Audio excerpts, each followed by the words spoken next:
सभी दोस्तों को नमस्कार, जय हिंद। मैं नरेश सिंह आप सभी का यूट्यूब चैनल में स्वागत करता हूं। दोस्तों, आज के वीडियो में हम जनरल फाइनेंस रूल यानी कि जिसको जेफआर बोलते हैं उसके संबंधी बात करेंगे। दोस्तों, काफ़ी ढूंढने के बाद जो है ये बुक मिली है और इसको पढ़ने में भी काफ़ी टाइम लगा है।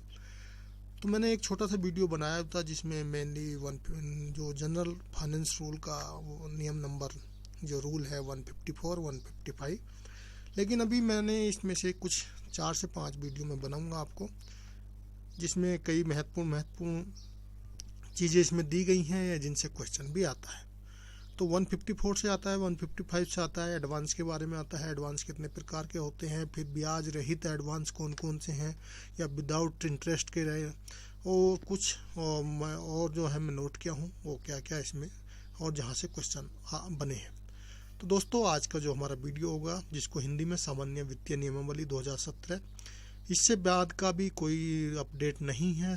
यही अभी सामान्य वित्तीय नियम जिनको बोलते हैं जनरल फाइनेंस रूल 2017 वाला ही चल रहा है। उससे पहले 2012 2007 इस तरह करके थे, लेकिन अभी लेटेस्ट ये है। तो दोस्तों, आज के वीडियो में जो हम बात करेंगे इसमें कुछ परिभाषाएं दी गई हैं या डेफिनेशन दिया गया है, उनके बारे में बात करेंगे।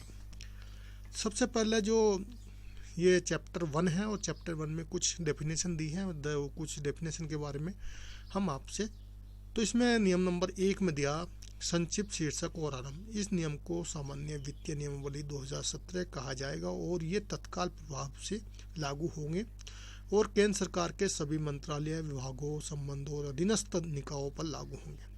सामान्य वित्तीय नियमावली में उल्लेखित प्रावधान किसी स्वायत्त निकाय के उप नियमों में पृथक वित्तीय नियम जो सरकार द्वारा अनुमोदित किए जा चुके हों की व्यवस्था के सिवाय स्वायत्त निकायों पर भी लागू माने जाएंगे। कहना मतलब दोस्तों, इसमें यह कहा गया कि ये जो है सरकारी गवर्नमेंट पे भी लागू होगा, जो गैर सरकारी हैं उन पे भी इसी तरह वित्तीय नियम लागू होंगे।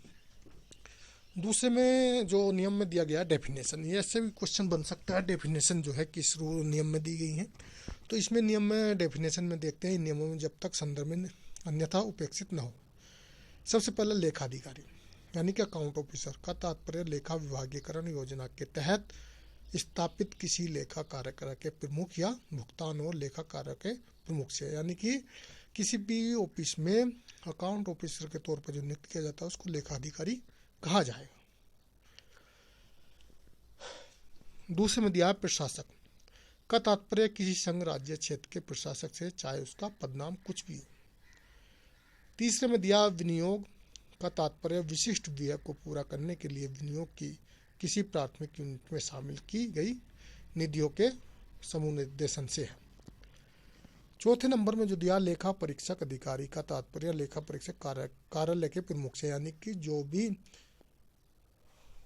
विजिटर होते हैं, यानी कि जो निरीक्षण करते हैं, जो लेखा करने मतलब अकाउंट संबंधी, उनके प्रमुख जो उसका ऑफिस है उसके प्रमुख से है।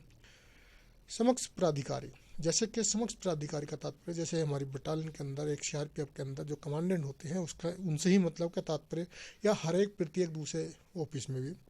इसमें किसी भी नियम के तहत प्रयोग की जाने वाली शक्ति के संबंध में राष्ट्रपति या ऐसे किसी अन्य प्राधिकारी से है जिसे इस नियम वित्तीय शक्ति प्रायोजन नियमावली करने का अधिकार प्राप्त। नेक्स्ट आ जाता है समेकित निधि। समेकित निधि का तात्पर्य संविधान के अनुच्छेद 266(1) में उल्लेखित भारत के समेकित निधि से। तो दोस्तों, समेकित निधि किसमें? संविधान के 266 के फर्स्ट वाले में उल्लेखित है। संविधान का तात्पर्य भारत के संविधान से है। आकस्मिक निधि का तात्पर्य संविधान के अनुच्छेद 267 का पहला फर्स्ट के जो संदर्भ में भारत की आकस्मिक निधि अधिनियम 1950 के तहत स्थापित भारत की आकस्मिक निधि से है। फिर आता है कंट्रोलर ऑफिसर यानी कि नियंत्रण अधिकारी का तात्पर्य ऐसे अधिकारी से है जिसे केंद्र सरकार के किसी विभाग द्वारा व्यय नियंत्रण करने और राज्य जो है राजस्व एकत्र करने की जिम्मेदारी सौंपी गई हो। इस शब्द की परिभाषा में विभागीय अध्यक्ष और प्रशासक भी शामिल हो सकते हैं। 9 नंबर पे वो 9 हो गया, 10 हो गया। 11 नंबर पे है केंद्र सरकार का विभाग। भारत का तात्पर्य समय समय पर अधिसूचित और भारत सरकार कार्य आवंटन नियमावली की प्रथम अनुसूची में सूचीबद्ध मंत्रालयों, विभागों, सचिवालय और कार्यालयों से है किसी मंत्रालय, विभाग, सचिवालय के कार्यालय में कार्य करने वाले कार्मिकों से भी है, जो वो एक विभाग के तौर पे नियुक्त होते हैं। 12 नंबर मध्य आहरण और संवितरण अधिकारी का तात्पर्य किसी कार्यालय अध्यक्ष और ऐसे किसी अन्य राजपत्रित अधिकारी से है जिसे केंद्र सरकार से किसी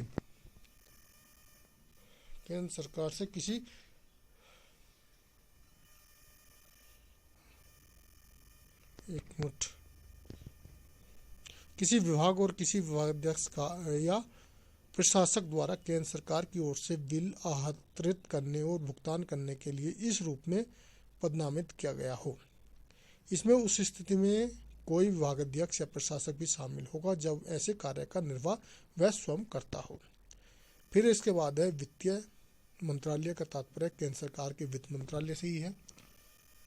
फिर नेक्स्ट में चलते हैं दोस्तों वित्त वर्ष। वित्त वर्ष का 1 अप्रैल से शुरू होने वाले आगामी वर्ष की 31 मार्च तक को समाप्त होने वाले वर्ष से है। तो दोस्तों यहाँ से भी क्वेश्चन आया, वित्त वर्ष कब से कब माना जाता, तो 1 अप्रैल से लेकर 31 मार्च तक। सरकार का तात्पर्य केंद्र सरकार में, यानी कि केंद्र में जो भी सरकार होगी उससे तात्पर्य होगा। सरकारी खाते का तात्पर्य इस नियमावली में यथा परिभाषित समेकित निधि, आकस्मिक निधि और लोक खाते में संबंधित खातों से। नेक्स्ट है 70 नंबर में विभागाध्यक्ष का तात्पर्य इस नियमावली के तहत प्रत्यायोजित वित्तीय शक्ति का प्रयोग करने के लिए किसी पहचान योग्य संस्थापना या संस्थापनाओं के संबंध में भारत सरकार के संबंधित विभाग द्वारा विभागाध्यक्ष के रूप में घोषित किसी प्राधिकारी या व्यक्ति भारत सरकार के उप सचिव के स्तर से कम नहीं से है।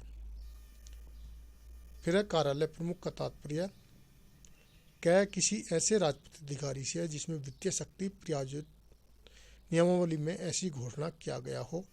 किसी ऐसे नियम प्राधिकारी से है जिसके समक्ष प्राधिकारी के सामान्य या विशेष आदेश के तहत ऐसी घोषणा किया गया हो।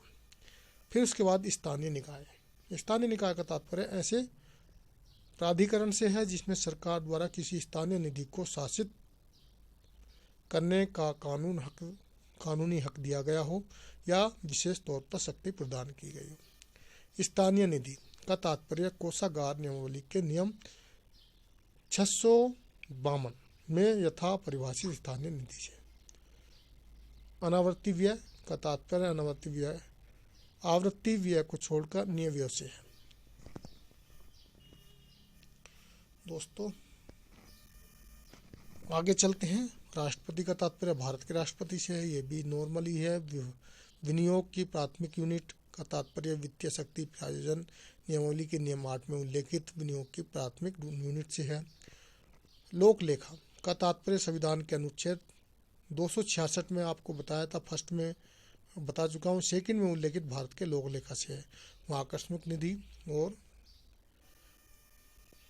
संविदा निधि के बारे में बताया मैं। लोक निर्माण से तात्पर्य सार्वजनिक भवनों, सार्वजनिक सेवाओं, परिवहन अवसंरचना सहित मूल निर्माण और मरम्मत कार्य दोनों प्रकार के सिविल, विद्युत कार्य और आम जनता के प्रयोग के लिए तैयार अवसंरचना परियोजनाओं सहित किसी अन्य परियोजनाओं से। पुनर्विनियोग का तात्पर्य विनियोग की किसी एक प्राथमिक यूनिट से ऐसी ही किसी दूसरी यूनिट में निधि से हस्तांतरण से है।